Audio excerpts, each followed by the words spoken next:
Talking about long-term care policies, that's probably something that should be in a blue book as well, Roger.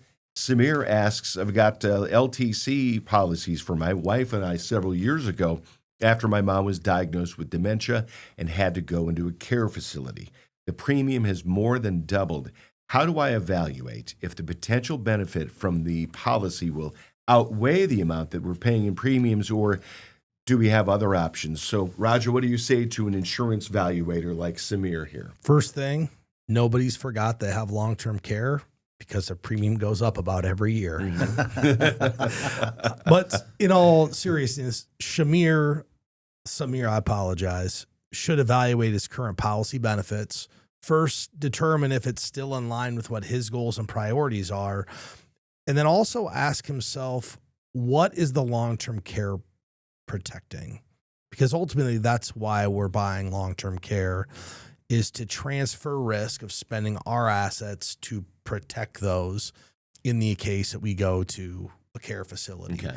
And over the last 2 decades, long-term care has changed drastically, not only in the premiums, but the benefits that are offered and the types of policies that are offered.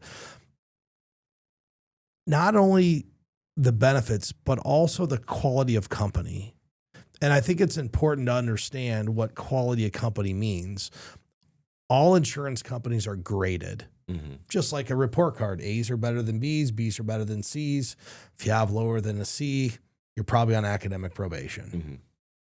I had an individual family just bring me a premium increase, and the insurance company's now rated C+, which isn't good. And I'm shocked because it was one of the major long-term carriers 15 years ago. They no longer do it. So their evaluation in this case has nothing to do with, are the benefits what I want?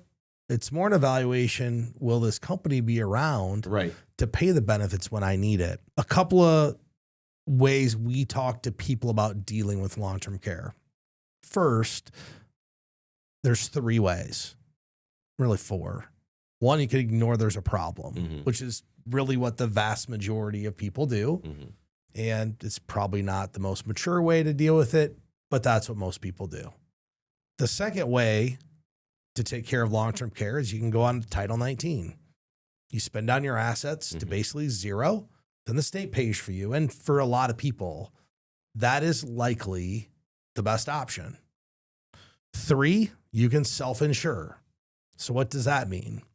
That means we add up the income we have coming in, the investments we have, and does that income total equal enough to pay for our stay, either in a in-home healthcare situation, assisted living, nursing home care stay? Okay.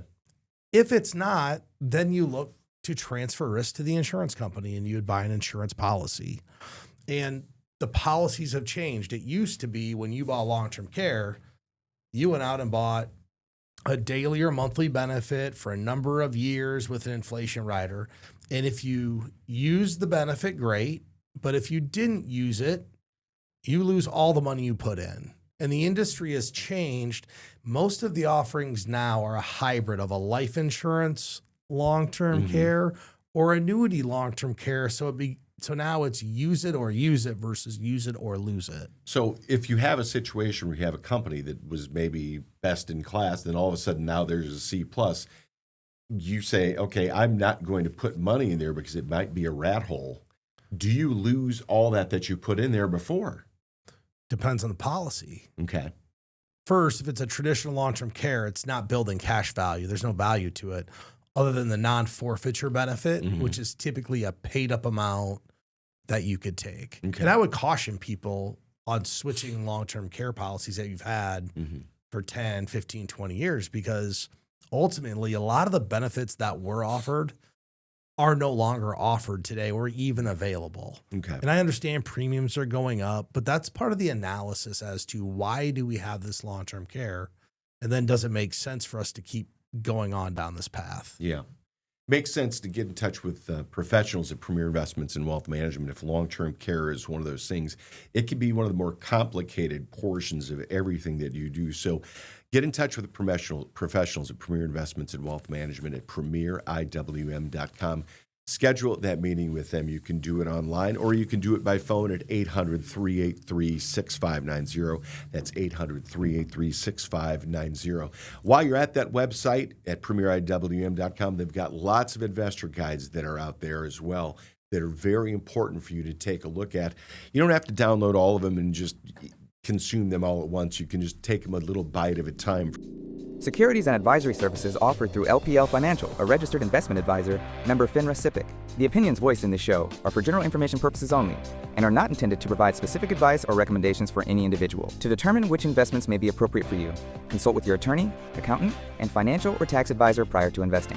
Premier Investments in Wealth Management and LPL Financial do not provide specific individualized tax or legal advice. We suggest that you discuss your specific situation with a qualified tax or legal advisor. Economic forecasts set forth may not develop as predicted, and there can be no guarantee that strategies promoted will be successful. All performance referenced is historical and is not a guarantee of future results. All indices are unmanaged and cannot be invested into directly. There is no assurance that the techniques and strategies discussed are suitable for all investors or will yield positive outcomes. The purchase of certain securities may be required to affect some of the strategies. Investing involves risks, including possible loss of principal. There is no guarantee that a diversified portfolio will enhance overall returns or outperform a non-diversified portfolio. Diversification does not protect against market risk. This recording contains only general descriptions and is not a solicitation to sell any insurance product or security, nor is it intended as any financial or tax advice. For information about specific insurance needs or situations, contact your financial professional. This recording is intended to assist in educating you about insurance generally and not to provide personal service. They may not take into account your personal characteristics, such as budget, assets, risk tolerance, family situation, or activities which may affect the type of insurance that will be right for you. In addition, state insurance laws and insurance underwriting rules may affect available coverage and its costs. Guarantees are based on the claims-paying ability of the issuing company. If you need more information or would like personal advice, you should consult an insurance professional. Forbes' Best in State Wealth Management Teams ranking was developed by Shook Research and is based on in-person, virtual, and telephone due diligence meetings and a ranking algorithm that includes a measure of each team's best practices, client retention, industry experience, review of compliance records, firm nominations, and quantitative criteria, including assets under management and revenue generated for their firm. Investment performance is not a criterion because client objectives and risk tolerances vary, and advisors rarely have audited performance reports. Shook's research and rankings provide opinions intended to help investors choose the right financial advisor and team, and are not indicative of future performance or representative of any one client's experience. Past performance is not an indication of future results. Neither Forbes nor Shook Research receive compensation in exchange for placement on the ranking. For more information, please see www.shookresearch.com. Shook is a registered trademark of Shook Research, LLC.